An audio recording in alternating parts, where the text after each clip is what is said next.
Bueno, hola a todos, bienvenidos a la tesis de licenciatura de Damián Freilí, que tuvimos el orgullo de codirigir con Laura. Los jurados de esta tesis, a los que les agradecemos mucho su buena voluntad y sus ganas de evaluar esta tesis, son la doctora Verónica Lía, investigadora independiente del CONICET y profesora de nuestra facultad, el doctor Fabián Norri, investigador principal del CONICET y JTP en nuestra facultad, y el doctor Diego Segura, investigador independiente del CONICET, investigador en el INTA y profesor en la Universidad de El Salvador.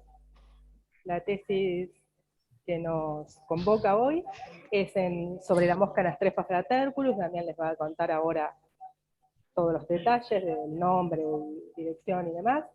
Y bueno, esta tesis fue realizada en el laboratorio del doctor Juan Vilardi de Genética de Poblaciones Aplicadas, y les pedimos por favor a todos que mientras Damián de su tesis se muteen y si es posible también apaguen el audio para que sea más fácil por cuestiones de internet y demás, que todo fluya mejor.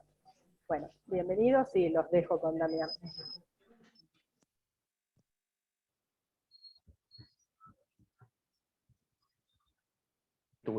Procesos microevolutivos y demográficos en la dinámica metapoblacional de la mosca sudamericana de la fruta Anastrefa fraterculus, la cual fue realizada en el Laboratorio de Genética de Poblaciones Aplicada a cargo del doctor Juan Vilardi, y las directoras fueron la doctora Laura Inés Ferreira y la doctora Paula Gómez Sendra. Voy a comenzar entonces con un marco teórico de este trabajo. Voy a comenzar a hablar un poco de la taxonomía y distribución de la especie en cuestión. Esta especie, Anastrefa fraterculus, la mosca sudamericana de los frutos, se encuentra dentro del orden Diptera, en la familia Tefritida, que es una familia que cuenta con más de 4.200 especies y son consideradas las verdaderas moscas de los frutos. Y dentro de esta familia encontramos al género Anastrefa, que cuenta con más de 300 especies, y que es endémico de la región neotropical. Aquí podemos ver el mapa de distribución del género, yendo desde el sur de Estados Unidos hasta el centro de nuestro país. Además, es importante mencionar que si bien se encuentra en todos estos países, su distribución no es en un continuo, sino que es en parches. Dentro de este género se encuentran varias especies de plagas de fruta de importancia económica. Lo que hacen estas plagas es utilizar las especies silvestres y comerciales como sitios de alimentación y reproducción, y así aceleran el proceso de descomposición de los frutos. En particular, la especie Anastrefa fraterculus infesta alrededor de 170 especies y más de 30 en nuestro país. Y es importante mencionar también que no constituiría una única especie biológica, sino que es un complejo críptico de especies con 8 morfotipos, que son grupos diferenciados morfológicamente y que además están soportados por otras evidencias, como pueden ser de compatibilidad en el apareamiento, bioquímicas, citogenéticas y además moleculares. Lo que podemos ver aquí es que estos grupos son distinguibles por landmarks morfométricos y que además se ha encontrado alta coincidencia con el agrupamiento por marcadores moleculares. Que sea un complejo críptico es importante a la hora de aplicar estrategias de control, ya que podría haber incompatibilidad entre morfotipos, lo cual afectaría el manejo.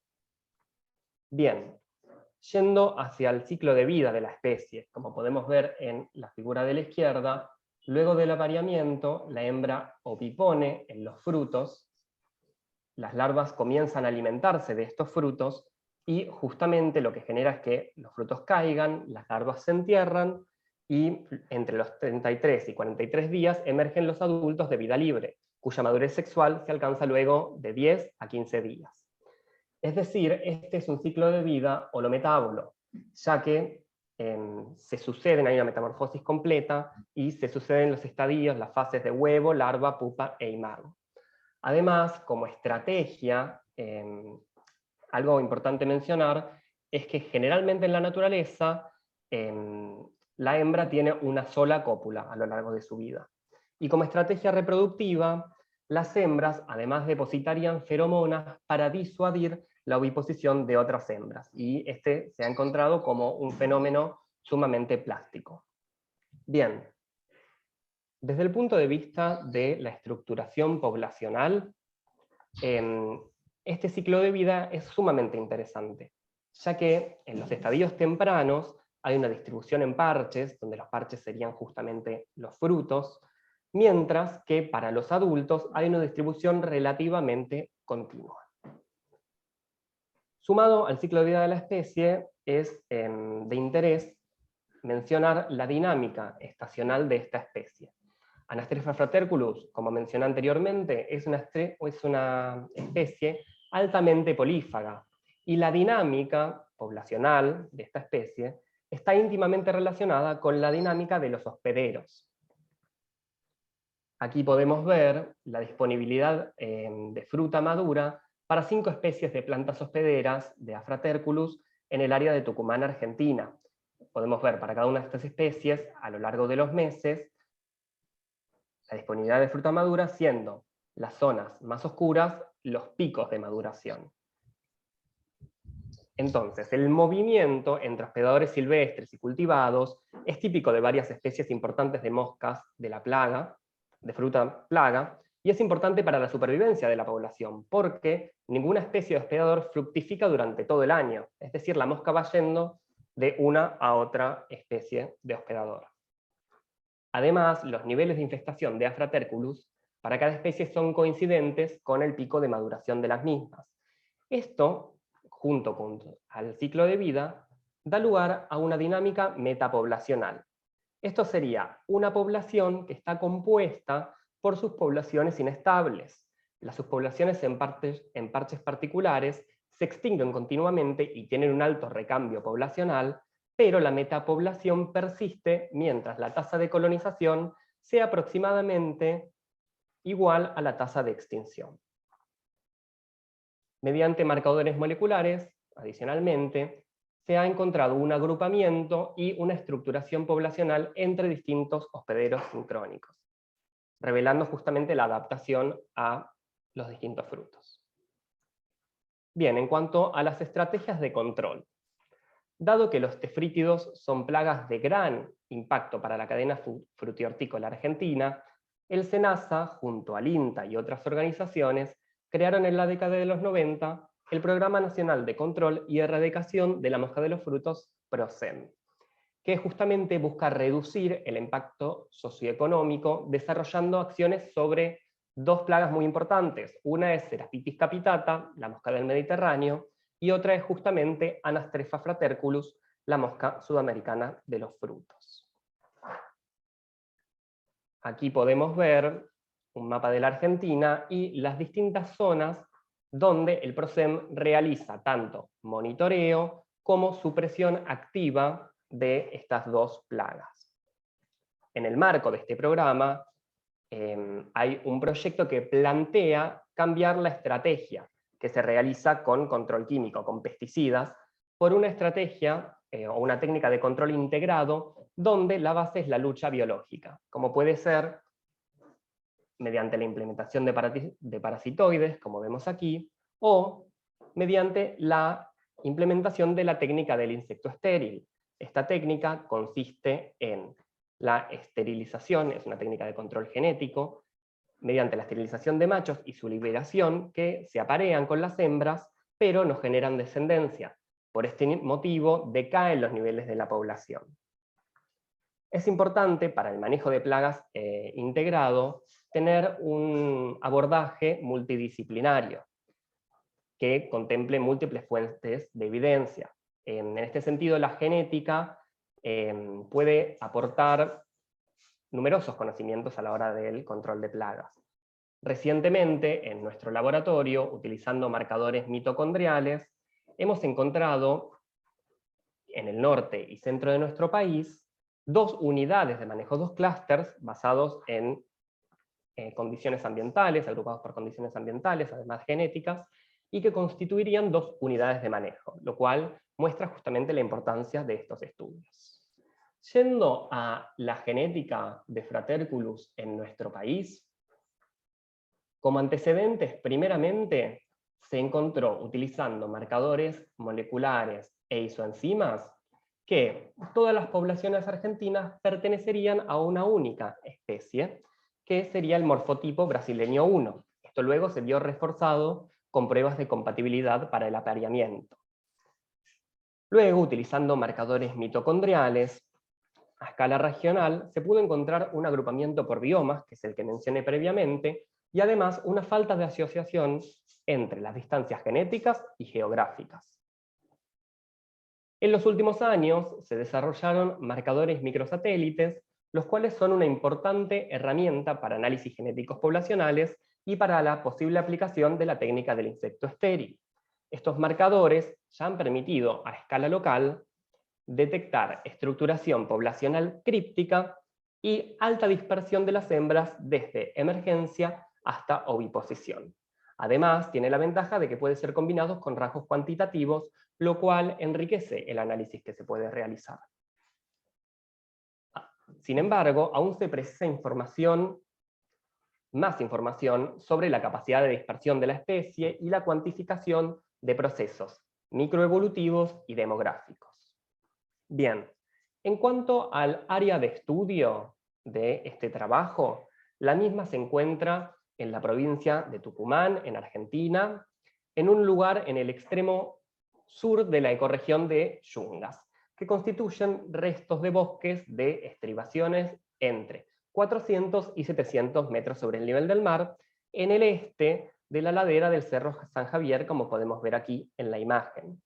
El clima de esta región es templado cálido húmedo, con una estación lluviosa cálida de octubre a abril y una estación seca fría de mayo a septiembre.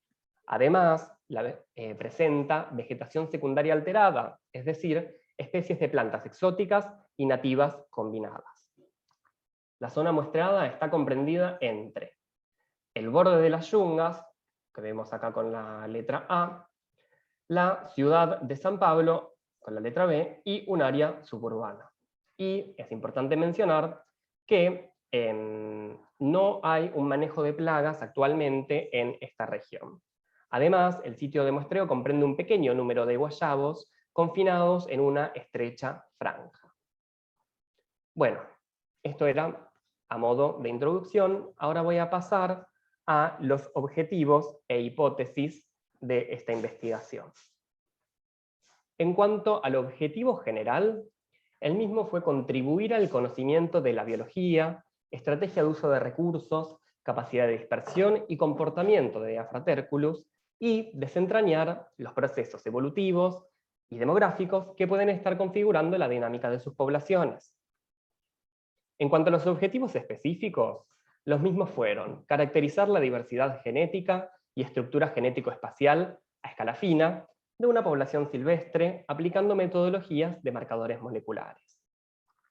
Estimar el tamaño efectivo de la población estudiada y de las posibles subpoblaciones existentes. Evaluar la conectividad entre tales subpoblaciones y el efecto de la deriva genética. E integrar la información molecular y morfométrica para inferir mecanismos selectivos. En cuanto a las hipótesis, la principal hipótesis fue que Anastrefa fraterculus está representada por metapoblaciones formadas por subpoblaciones inestables. Esto sería consecuencia de que los hospederos potenciales varían a lo largo del año, como mencioné, y que la población larvaria está fragmentada en unidades discretas, representadas por el fruto, mientras que los adultos se dispersan libremente. La otra hipótesis fue que el empleo de marcadores microsatélites permite el análisis de la estructura espacial y la dinámica de estas metapoblaciones, indicando el grado de coherencia genética entre ellas. Y por último, que la combinación de estudios genéticos y morfométricos permite inferir la influencia ambiental, la estacionalidad de hospederos en este caso, sobre la estructura poblacional a escala fina en Fraterculus. Bueno, voy a pasar a detallar los materiales y métodos que nos permitieron cumplir con los objetivos y responder con las preguntas de investigación. Bien, en cuanto al muestreo, el muestreo se realizó de forma estratificada, fue un muestreo jerárquico en el cual se identificó el fruto de procedencia y el árbol de emergencia para cada uno de los individuos. Se muestrearon 7 árboles, como podemos ver aquí en la imagen. Fue un gran esfuerzo de muestreo, dada la supervivencia despareja de los individuos. Las guayabas fueron recolectadas por la doctora María Teresa Vera y Josefina Ruiz de la Universidad Nacional de Tucumán, y las pupas fueron transportadas hasta el Laboratorio de Genética de Poblaciones Aplicada en Buenos Aires. Entre 0 y 39 adultos emergieron por fruto, es decir, fue muy variable. Como necesitábamos un muestreo balanceado para algunos de los análisis estadísticos, se seleccionaron al azar para cada uno de estos 7 árboles los 5 frutos que albergaron el mayor número de individuos. Luego se intentó seleccionar 3 individuos por fruto, tratando de mantener una relación 1 a 1 entre machos y hembras. Un aporte significativo de este trabajo es que se contaba con la geolocalización de cada uno de los árboles, lo cual permite realizar un análisis de estructura genético espacial. Bien, pasando a la obtención de datos moleculares, se procedió a realizar la extracción de ADN genómico y luego utilizamos 8 LOCI SCR, 8 LOCI microsatélites. Estos son LOCI de alta abundancia en el genoma, con motivos repetitivos, cortos de 1 a 6 pares de bases, y cuyo polimorfismo viene dado justamente por la diferencia en el número de repeticiones del motivo. Cada uno de estos LOCI es multialélico, dado justamente a la diferencia de repeticiones. Bien, se realizó la amplificación por PCR y electroforesis, se chequearon los productos de PCR en geles de agarosa, y luego se procedió a la secuenciación y genotipificado para cada uno de los marcadores. De esta manera obtuvimos una matriz con los datos moleculares, con los alelos para cada uno de los LOCI, junto a los datos morfológicos y los datos geográficos, para 105 individuos.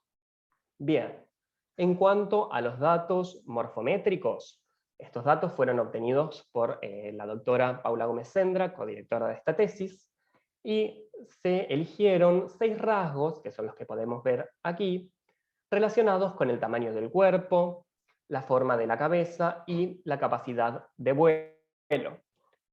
Estos rasgos fueron seleccionados ya que están potencialmente sometidos a selección natural, ya que están involucrados en la movilidad, la capacidad de supervivencia y la competitividad para el apareamiento. Bien, voy a pasar ahora a detallar los análisis estadísticos realizados, así que abróchense los cinturones. Bien, realizamos análisis de diversidad molecular y estimadores de estructuración poblacional para responder cómo se distribuye la variación en los diferentes niveles jerárquicos, a nivel general, árbol, fruto e individual. Esto justamente se puede hacer por el muestreo estratificado que realizamos. Hicimos este análisis por locus, mediante el número de alelos presentes en la población y la riqueza alélica promedio por locus, y además la heterocigosis total. Además, también por fruto, siendo los indicadores la heterocigosis observada y la heterocigosis esperada. Y realizamos una prueba de independencia para detectar desequilibrio gamético para el conjunto de LOCI. Esto es importante para no duplicar la información proveniente de los marcadores moleculares. Bien. Adicionalmente, hicimos pruebas de exceso y deficiencia de heterocigotas mediante el índice de FIS y la prueba U. Y en cuanto a la estructuración, realizamos un análisis jerárquico utilizando el estadístico FCT de Wright y un análisis molecular de la varianza. Lo que tiene de bueno este análisis es que permite significar los distintos componentes de varianza para cada uno de los niveles. A su vez, a partir del FCT, estimamos el número de hembras que oviponen por fruto. Bien, pasando a los análisis para la parte morfométrica, para responder también cómo se distribuye la variación en distintos niveles, realizamos un análisis univariado aplicando máxima verosimilitud restringida, utilizando este modelo, donde mu es la media general y luego los términos corresponden a los distintos niveles jerárquicos. A partir de los componentes de varianza estimados por este modelo, calculamos la estructuración morfológica usando el índice PST. Este es un análogo al FST, pero para detectar no estructuración molecular, sino morfológica.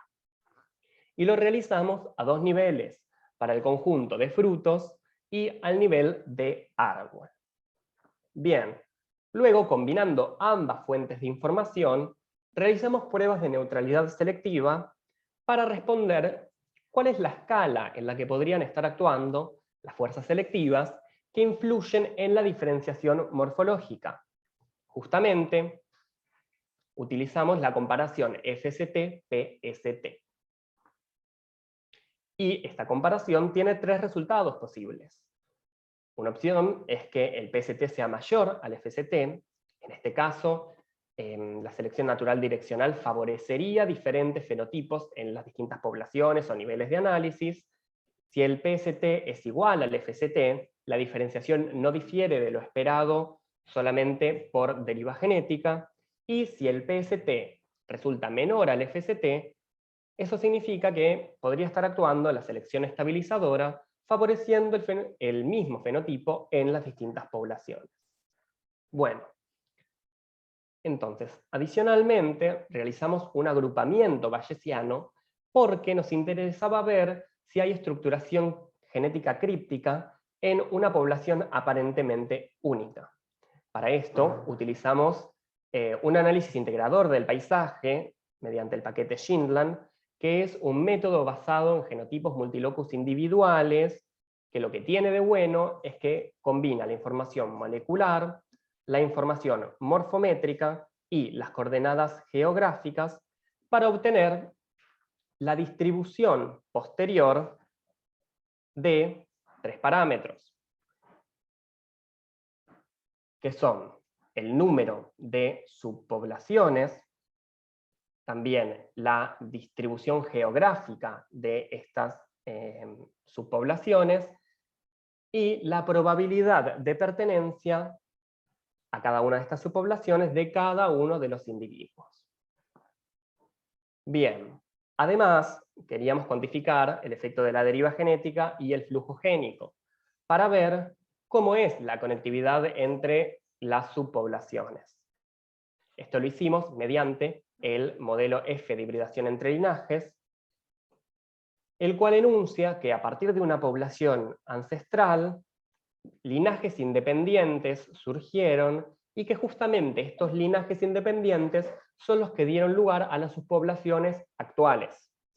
Este modelo incorpora dos parámetros, que son la deriva genética, que está cuantificada por el parámetro alfa, y el flujo génico, que está cuantificado por el parámetro kappa. Y justamente estas dos fuerzas son las que explican la estructuración. Además, realizamos una estimación del tamaño efectivo poblacional. ¿Qué es el tamaño efectivo poblacional? Es el número de reproductores, de individuos reproductores en una población. Además, operativamente, es el número de individuos que darían lugar a la varianza de muestreo o a la tasa de endogamia. Lo que suele suceder es que el tamaño efectivo poblacional, NE, es distinto del tamaño censal, lo cual puede deberse a distintos motivos. Puede ser debido a diferente número de machos y hembras, a la variación en el número de descendientes por pareja, al tipo de reproducción o a la organización social que puede presentarse en la población. Por ejemplo, dos poblaciones pueden tener el mismo tamaño censal o N y distinto tamaño efectivo poblacional, manteniendo todos los parámetros fijos, por ejemplo, porque la de mayor tamaño efectivo poblacional tiene mayor diversidad genética. Esto es sumamente importante para el monitoreo de planes de manejo de plaga integrado, ya que a partir de la estimación del tamaño efectivo poblacional se puede realizar una estimación del tamaño censal. Esto es sumamente importante, ya que el daño producido es proporcional al número de individuos de la plaga en cuestión. Y además, en el caso de tener que aplicar una estrategia de control mediante la técnica del insecto estéril, saber cuántos individuos son los que hay en la población es importante para saber cuántos individuos deberían ser liberados, cuántos machos estériles, ¿sí? Bien, esto era en cuanto a materiales y métodos. Voy a pasar ahora a enunciar los resultados de todos estos análisis estadísticos. Empezando por los análisis de diversidad molecular, todos los individuos exhibieron genotipos multilocus diferentes. Y aquí podemos ver los distintos estimadores de diversidad molecular y estructuración. Los LOCI presentaron esto es global, es decir, el promedio de los LOCI. Presentaron un elevado polimorfismo con una media de 12 alelos por locus. Los 8 LOCI resultaron independientes. Se encontró una tendencia a la deficiencia de heterocigotas dentro de los frutos, evidenciado por el FIS, que mide justamente la endogamia, dado que el mismo fue mayor a 0, pero resultó no significativo. Además, la heterocigosis observada fue similar a la heterocigosis esperada, lo cual estaría indicando panmixia, y que las frecuencias genotípicas no se apartan significativamente de las esperadas bajo equilibrio Hardy-Weinberg, a nivel fruto. A su vez, encontramos una baja variabilidad genética entre frutos evidenciada por el FST, y a partir de esto, la media estimada de hembras fundadoras resultó de 10. En cuanto a los resultados de la MOVA, del análisis molecular de la varianza, 3/4 de la varianza puede explicarse dentro de individuos, seguida por un 20% que puede ser explicada entre individuos dentro de un fruto. Luego tenemos la varianza entre frutos de un árbol, la cual resultó no significativa, y por último, la varianza entre árboles. Pasando en limpio estos resultados, ¿qué es lo que están indicando sobre el comportamiento reproductivo de esta especie? Estaría indicando que más de una hembra puede oviponer en un fruto, la media estimada fue de 10, lo cual podría explicar la alta variación entre individuos dentro de un fruto. Además, varias moscas pueden oviponer en más de un fruto, lo cual explicaría que el componente de varianza entre frutos de un árbol resultó no significativo. Bien, pasando a los resultados de los componentes de varianza y diferenciación morfológica, lo que podemos ver aquí es para cada uno de los rasgos los distintos niveles o los distintos componentes de varianza.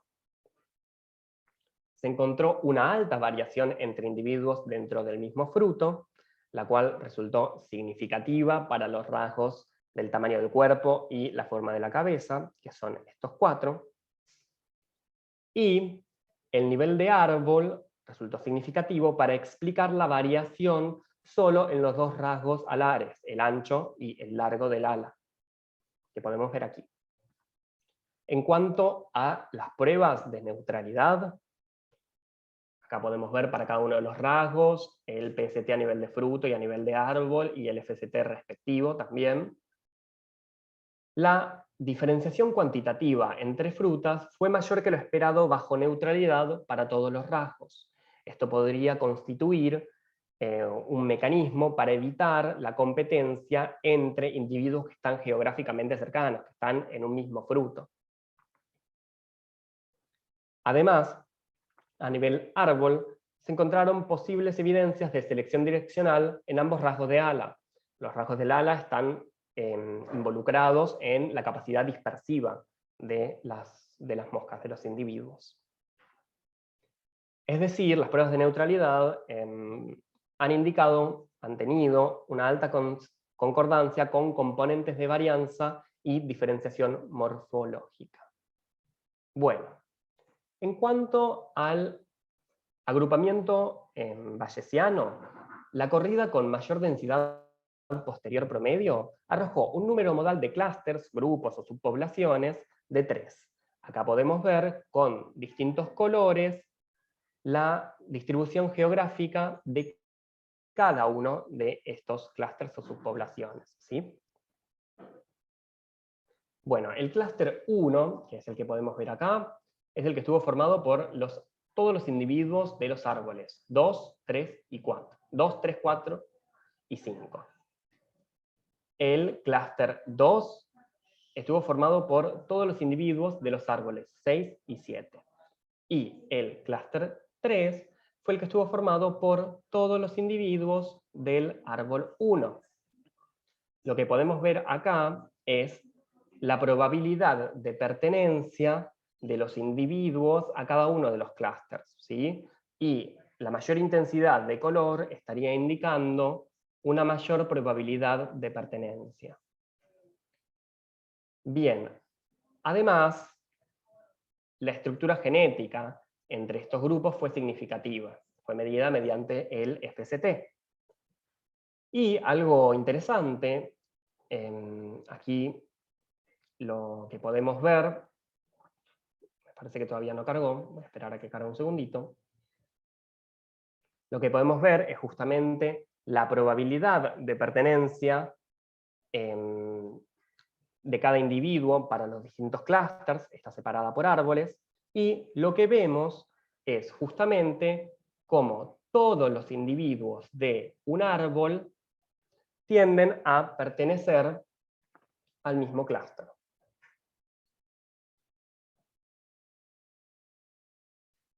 Aguárdenme un segundo que estoy teniendo unos inconvenientes técnicos con el PowerPoint. Estoy seguro de que ya se van a resolver. Aprovecho para tomar algún segundito.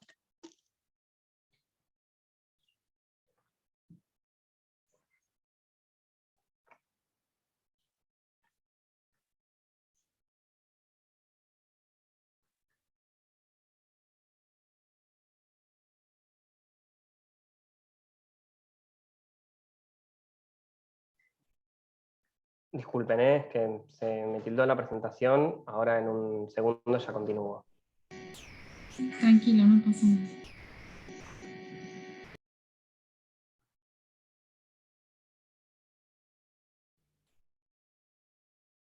Avisa cualquier cosa si necesitas que lo proyectemos nosotros. Dale, intento un segundo y ya... si no les digo. Puede pasar, puede pasar. Ahí estoy volviendo, Hold on a second. ¿Ahí ven bien? Bueno, muchas gracias y disculpas. Lo que estaba diciendo justamente es que lo interesante es que, acá podemos ver la probabilidad de pertenencia de los individuos separados por frutos para cada clúster, es que todas las moscas del mismo árbol tienden a pertenecer al mismo grupo, ¿sí? Además, si nos fijamos acá en el árbol 5, lo que podemos ver, ven que tiene dos colores distintos, esto estaría indicando justamente introgresión o admixture entre los clústeres 1 y 2. La distancia entre estos árboles, entre los árboles 5 y 6, es de 14 kilómetros, ¿sí? Lo cual estaría indicando una capacidad dispersiva a largo plazo de más de 10 kilómetros para esta población. Bien, entonces, yendo a los análisis de deriva genética, flujo génico y tamaño efectivo poblacional, lo que podemos ver acá es, para cada una de las subpoblaciones, los linajes fundadores de estas subpoblaciones. Son 3 linajes que fueron los fundadores de las subpoblaciones actuales, ¿sí? Lo que encontramos fueron 3 linajes con aportes diferenciales a cada uno de los clústeres, ¿sí? Podemos ver, por un lado, el clúster 1, que estaría formado principalmente por el linaje 1, el clúster 2, formado principalmente por el linaje 2, y el clúster 3, formado principalmente por el linaje 3. Estoy volviendo a tener el mismo problema. No sé, Pau, si vos podrás poner la presentación vos. Déjame probar. Dale. Bien, entonces, 3 linajes, 3 subpoblaciones actuales. Encontramos 3 linajes con aportes diferenciales a los clústeres, ¿sí? Que son los que tenemos aquí, el clúster 1 con un porcentaje mayoritario del linaje 1, el clúster 2 con un porcentaje mayoritario del linaje 2, y el clúster 3 con un porcentaje mayoritario del linaje 3. Además, recordando que el parámetro kappa era el nivel de flujo génico para cada uno de los linajes fundadores, vemos que el linaje 2 es el que tiene mayor flujo génico por este parámetro. Y en cuanto a la deriva específica de los linajes representadas por alfa, también vemos que cada uno de estos linajes tuvo un efecto de la deriva distinto. En cuanto a las subpoblaciones actuales encontradas por Shindland, lo que podemos ver aquí es la estima del tamaño efectivo poblacional y los intervalos de confianza del 95%. Como podemos ver, son bastante distintos, y el clúster con el tamaño efectivo más alto, el clúster 2, es aquel que tiene la mayor contribución del linaje con el mayor nivel de flujo génico y que además tiene niveles similares entre deriva y flujo génico. Además, estimamos el tamaño efectivo poblacional para la población como un total, ¿sí? Acá podemos ver la estimación puntual y el intervalo de confianza. El límite máximo de este intervalo de confianza resultó de 800 moscas. La literatura sugiere una relación entre el tamaño efectivo poblacional, el NE, y el tamaño censal de 0,1 para estos individuos.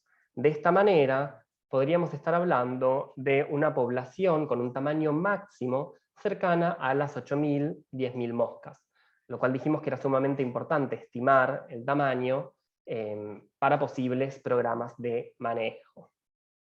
Bien, yendo a las conclusiones de esta tesis, en primer lugar, el análisis integrado de morfometría y marcadores moleculares permitió detectar procesos evolutivos y demográficos que configuran la dinámica de las poblaciones de Anastrefa fraterculus. Los resultados son consistentes con la principal hipótesis de trabajo. Anastrefa fraterculus está representada por metapoblaciones formadas por subpoblaciones inestables, y esto justamente se debe a la dinámica estacional y al ciclo de vida, lo cual genera que estas subpoblaciones sean inestables, que tengan alto recambio poblacional, pero que la metapoblación persista por similares tasas de recolonización y extinción. Además, existe una estructura genética críptica en lo que aparentemente es una población única. Los F de Wright y los estadísticos phi de la MOVA indican una estructuración a nivel árbol, y además el análisis bayesiano indica una estructuración entre subpoblaciones o clústeres. Las subpoblaciones halladas han estado experimentando flujo génico debido a la dispersión. A su vez, el tamaño efectivo de cada una estaría relacionado con el nivel de deriva de los linajes fundadores. La alta diversidad genética a nivel fruto puede ser explicada por el alto número de hembras fundadoras por fruto, aproximadamente 10, y además, en cuanto al comportamiento reproductivo, observamos que las moscas ovipondrían en más de un fruto dentro de un árbol. El análisis combinado de morfometría y marcadores moleculares sugiere un efecto de selección direccional sobre los rasgos morfométricos en general. Sin embargo, el modelo más robusto, que es el análisis a nivel árbol, indicaría que los blancos más probables de dicha selección son los rasgos alares, el largo y ancho de ala. Esto además va de la mano con los análisis de componentes de estructuración morfométrica. Por último, los adultos se dispersarían desde la emergencia hasta la madurez sexual, con una capacidad dispersiva a largo plazo de aproximadamente 10 kilómetros. Esta estima es sumamente importante para tener en cuenta en manejo de plagas integrados, principalmente la técnica del insecto estéril y otras estrategias como puede ser, como mencioné previamente, por parasitoides, ya que está hablando de la capacidad dispersiva de esta especie. Bueno, muchísimas gracias, les agradezco mucho por la escucha, les pido disculpas por los inconvenientes técnicos, y obviamente escucho sus preguntas.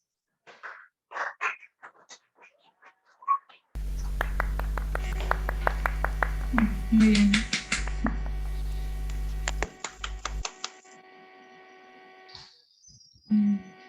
No sé por qué empezamos. Bueno, empezamos, Vero, si querés. Bueno, primero que nada, también quiero felicitarte por un lado, por la claridad de la exposición y también del trabajo escrito, que fue muy bueno. Por otro lado, quiero destacar la particularidad que tiene tu trabajo en el sentido de lo completo que es por haber integrado información genética, morfológica, espacial. Eso no es muy frecuente de encontrar en una tesina de licenciatura y es muy meritorio el abordaje que hicieron y aparte todos los análisis que tuviste que desarrollar y aprender y cómo los implementaste. Así que por ese lado quiero felicitarte. Nosotros hablamos ya en su momento de algunas cositas particulares, detalles metodológicos que discutimos, así que ahora solo me quedan algunas preguntas que son más que nada de curiosidad. Por un lado, quería saber si consideraste o si lo hiciste comparación de tus datos con los datos de Rodríguez, que es la otra población de Tucumán que se encuentra caracterizada. Bien, sí. Uy, aguardamos un segundo por el acople.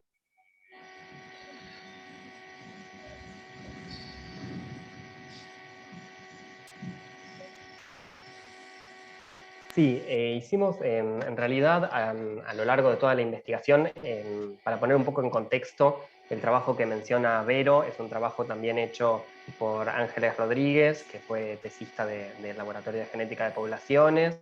También ella utilizó los mismos marcadores moleculares en una población cercana geográficamente, y en este era un muestreo también jerárquico, pero que no contaba con las coordenadas geográficas, con lo cual no, digamos, lo que tenía de continuación, este trabajo fue una continuación de ese trabajo, esta vez contando con un muestreo con coordenadas geográficas, y el objetivo fue ampliar un poco la información proveniente.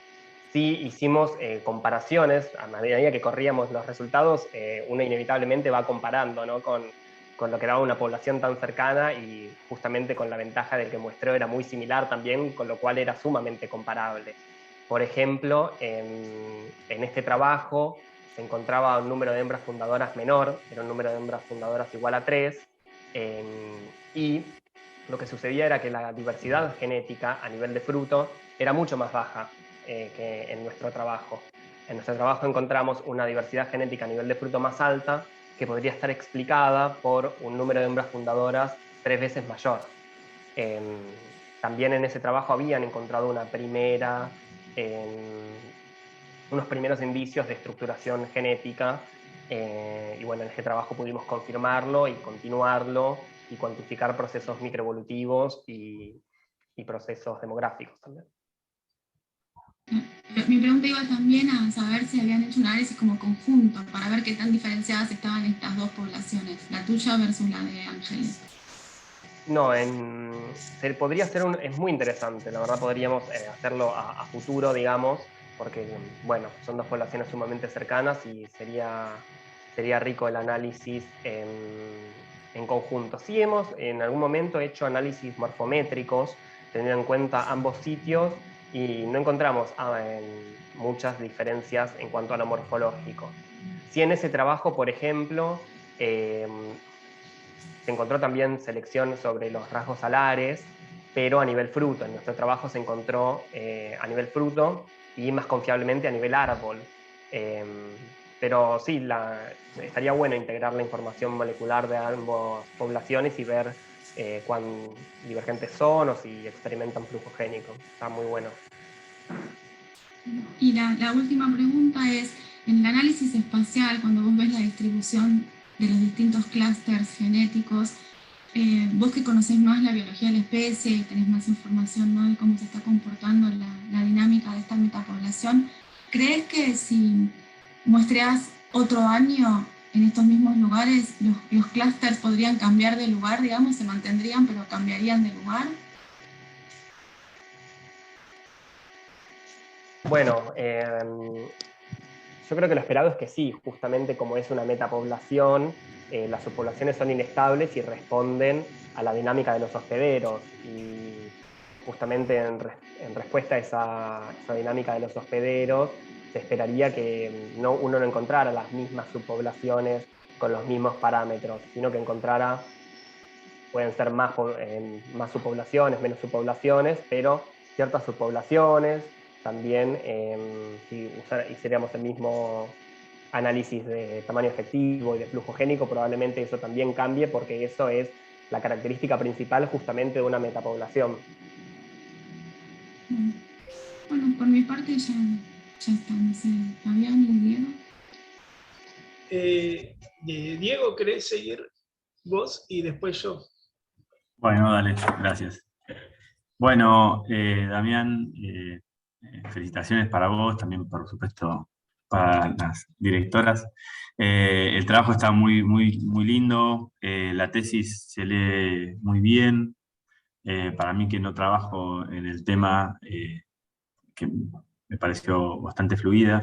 La presentación estuvo muy bien también, a pesar de los inconvenientes que no opacaron la calidad de la presentación, y la verdad que eso también ayuda un montón. Así que los felicito. También, bueno, el desafío que se pusieron por delante para una tesina es bastante ambicioso y creo que lo pudieron sortear bastante bien.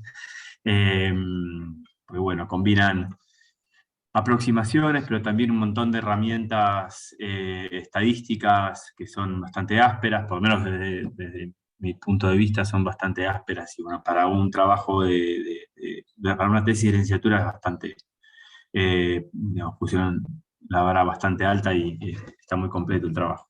Así que, bueno, los felicito de entrada por eso. Tengo más que nada algunas preguntas o curiosidades, o más que nada preguntar por la parte más ecológica por detrás de los patrones que vos encontrás, que es lo que a mí más me interesa, por eso te voy a preguntar un poco. Me llamaba la atención estas diferencias que encontrás con el trabajo que mencionabas antes, de Rodríguez, del número de hembras que estiman y que están hoy poniendo entre son dos sistemas distintos, pero no están tan alejados. ¿Qué explicación le pensás para eso? ¿Mayor abundancia poblacional en el año que te tocó hacer el muestreo a vos? ¿Tienen algún estimador de eso independiente como para poder explicar algo? Bien, bueno, gracias por las felicitaciones. Y yendo a la pregunta, puede deberse a eso, pero la verdad es que no tenemos una estimación de el tamaño o la densidad poblacional en estos sitios a lo largo del tiempo. Estaría bueno poder contar con eso y ver si hay algún correlato. Sí, podría deberse, bueno, justamente el comportamiento de oviposición es un fenómeno plástico, y este comportamiento que yo mencioné en la introducción con respecto a que las hembras depositan las feromonas en la superficie de los frutos, y además se ha encontrado también un efecto disuasor de oviposición de otras hembras en las heces también. Es un fenómeno plástico que puede depender de las condiciones ambientales y sobre todo de la abundancia de los recursos.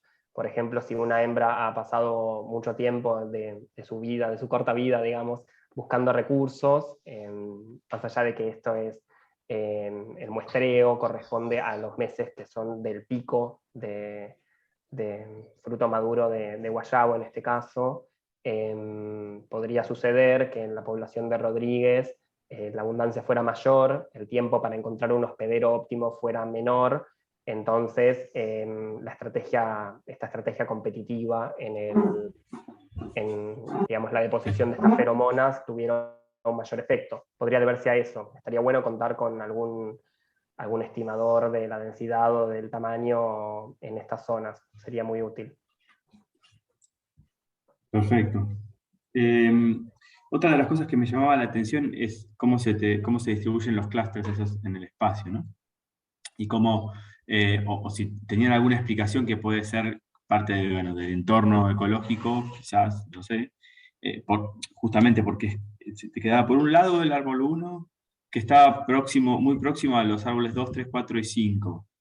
Pero esos se agrupaban, ¿no?, separadamente. Y después tenías otros 2 árboles que se agrupaban juntos, pero a su vez entre esos 2 había al menos 10 kilómetros en el 6 y el 7.